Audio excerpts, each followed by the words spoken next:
Ladies and gentlemen, especially my experienced flyers, pay attention because what I'm about to share could save you hours of frustration and embarrassment at the airport. After working as a flight attendant for over 20 years, I've seen every fashion disaster imaginable. And trust me, some clothing choices can turn your dream vacation into an absolute nightmare before you even take off. Airlines have gotten pickier, security lines are longer, and passengers are crankier than ever. What you throw on in the morning could be the difference between breezing through the airport like a pro or getting stuck, sweating, and stressed while everyone stares. Before we jump in, smash that subscribe button for HealthWise, give this video a thumbs up if you want more travel secrets, and drop a comment telling me about your worst airport outfit regret. I read every single one, and your stories always crack me up. Now, let's talk about the biggest mistake I see every single day at airports: heavy winter coats and chunky sweaters.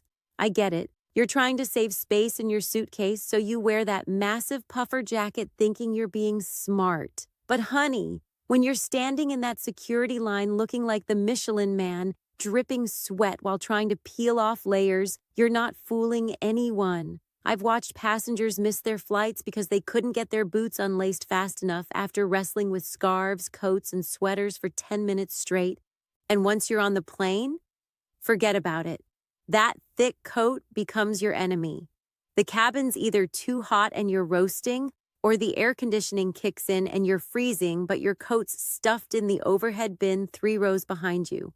Plus, those bulky layers make your seatbelt sit weird, riding up around your ribs instead of your hips where it's supposed to be. In an emergency, that little detail could actually matter. Stick to one lightweight layer you can easily slip on or off, like a soft cardigan or thin zip-up. Your future self will thank you. Next up, complicated shoes that'll have you hopping around security like a circus act.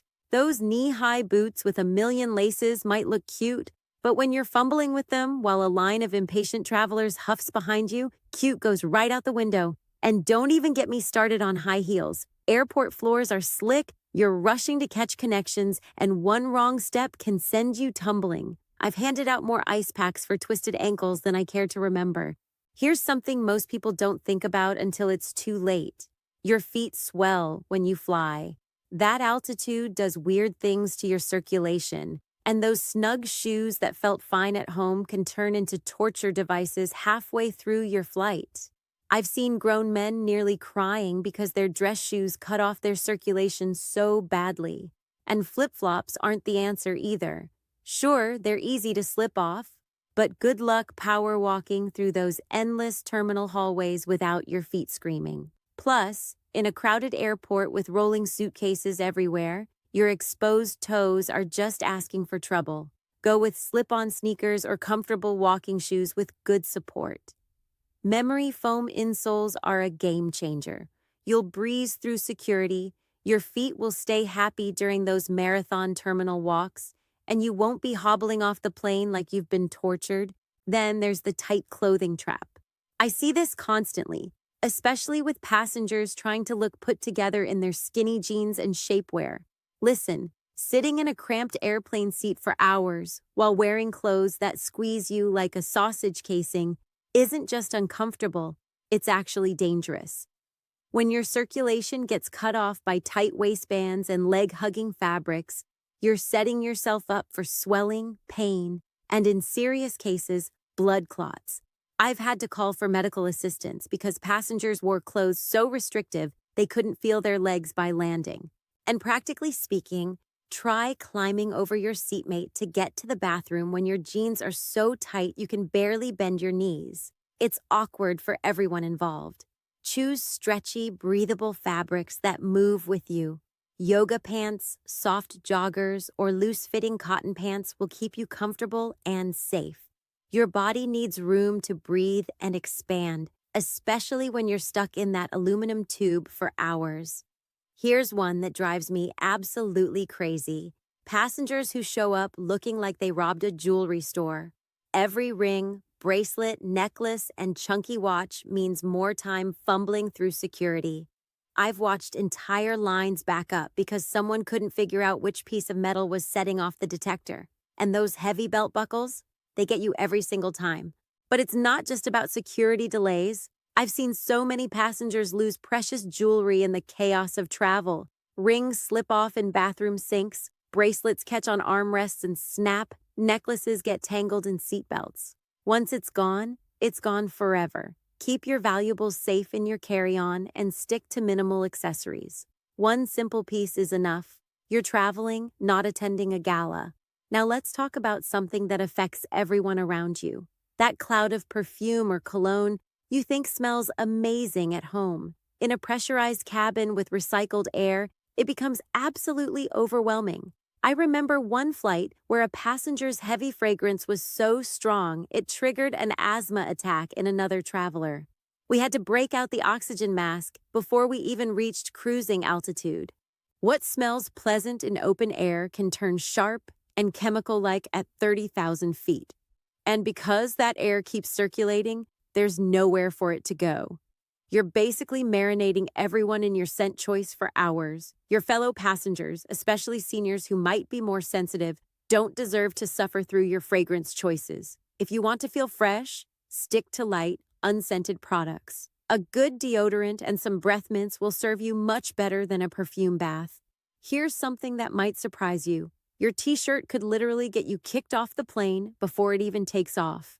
Airlines are cracking down hard on clothing with offensive language, controversial messages, or crude humor. I've personally watched security escort passengers away from the gate because their shirt sparked arguments with other travelers. In one case, a political slogan caused such a heated debate that we delayed the entire flight while they sorted it out. Airlines have the right to refuse boarding to anyone whose clothing might cause disruption, and they're using that power more than ever. Why risk it? You're sharing a small space with families, business travelers, and people from all walks of life. That shirt you think is hilarious might deeply offend the grandmother sitting next to you or the family with young kids across the aisle. Keep it neutral, keep it respectful, and you'll avoid unnecessary drama at 30,000 feet. This last one always makes me shake my head. Passengers who show up in full pajama mode like they're heading to a slumber party instead of catching a flight. I get it. Long flights are exhausting, and you want to be comfortable. But pajamas, bathrobes, and bedroom slippers have no business in an airport or on an airplane. Think about it from a safety perspective. If we need to evacuate that plane quickly, are you really going to slide down an emergency chute in your fuzzy slippers and silk pajamas? Those thin fabrics won't protect you from rough surfaces or cold weather. And practically speaking, pajamas don't have proper pockets for your important documents. They offer zero support for walking long distances, and they make you look like you didn't take your travel seriously. I've noticed that passengers who dress just a little more put together, comfortable but neat, get better treatment from everyone, from security to gate agents to the flight crew. You don't need to wear a three-piece suit, but elevated comfort wear like soft travel pants, a casual top, and a light cardigan will keep you looking respectable while feeling great. The goal isn't to suffer for fashion or look like you're heading to a board meeting. It's about finding that sweet spot between comfort and practicality.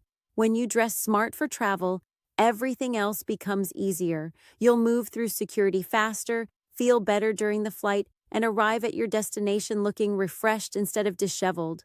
Remember, flying is stressful enough without your outfit working against you. Choose pieces that breathe, move with your body, and won't cause problems at checkpoints. Your future self will thank you when you're gliding through the airport while everyone else is struggling with their poor choices. If this helped you avoid a travel fashion disaster, hit that like button and subscribe to Healthwise for more insider travel tips. And seriously, drop a comment about your worst airport outfit choice. I promise I won't judge. We've all been there. Safe travels. And remember, when it comes to flying, comfort and common sense always win over style.